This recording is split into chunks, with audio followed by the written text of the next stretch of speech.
মহামান্য রাষ্ট্রপতি।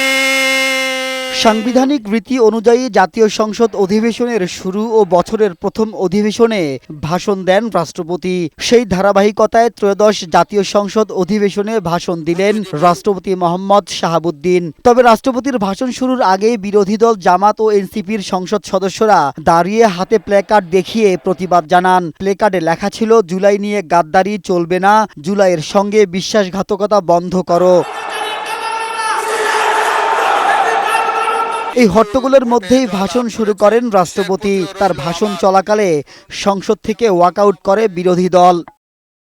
ভাষণের শুরুতেই রাষ্ট্রপতি বলেন, ত্রয়োদশ জাতীয় সংসদ নির্বাচনে বিএনপি নিরঙ্কুশ সংখ্যাগরিষ্ঠতা অর্জন করায় গণতন্ত্রের পথে ফিরেছে দেশ। জুলাই অভ্যুত্থানে ফ্যাসিস্ট সরকারের পতনের পর দেশ পুনর্গঠনে সরকার কাজ শুরু করেছে বলে জানান রাষ্ট্রপতি। বর্তমান সরকার অর্থনীতির গণতন্ত্রায়ন, অলিগার্কিক কাঠামো ভেঙে জনগণের অংশগ্রহণ নিশ্চিত করবে। ঋণ নির্ভর অর্থনীতিকে বিনিয়োগ নির্ভর অর্থনীতিতে রূপান্তরই হবে বর্তমান সরকারের মূল লক্ষ্য। গণতন্ত্র, সুশাসন, অর্থনৈতিক উন্নয়ন ও নারীর ক্ষমতায়ন সহ সরকারের নেয়া নানা উন্নয়নমূলক কর্মকাণ্ড তুলে ধরে রাষ্ট্রপতি বলেন, দুর্নীতি রোধ ও আইন শৃঙ্খলা পরিস্থিতি কঠোরভাবে নিয়ন্ত্রণ করাই বর্তমান সরকারের প্রধান লক্ষ্য। দুর্নীতি দমন এবং আইন শৃঙ্খলা নিয়ন্ত্রণই হবে বর্তমান সরকারের প্রথম এবং প্রধান অগ্রাধিকার।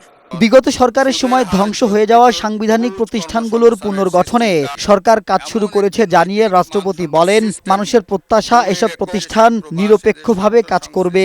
নির্বাচন কমিশনের মতো দেশের প্রতিষ্ঠানগুলো যাতে আইন অনুযায়ী স্বাধীনভাবে নিজেদের কার্যক্রম পরিচালনা করতে পারে, বর্তমান সরকার সেটি নিশ্চিত করবে। তিস্তা মহাপরিকল্পনা বাস্তবায়নের মাধ্যমে কৃষিখাতে উন্নয়ন, কৃষকদের সুযোগ সুবিধা নিশ্চিত করা ও দারিদ্র্যের হার কমানো সহ রাষ্ট্রপতি তার ভাষণে নতুন সরকারের নেয়া পদক্ষেপ তুলে ধরেন।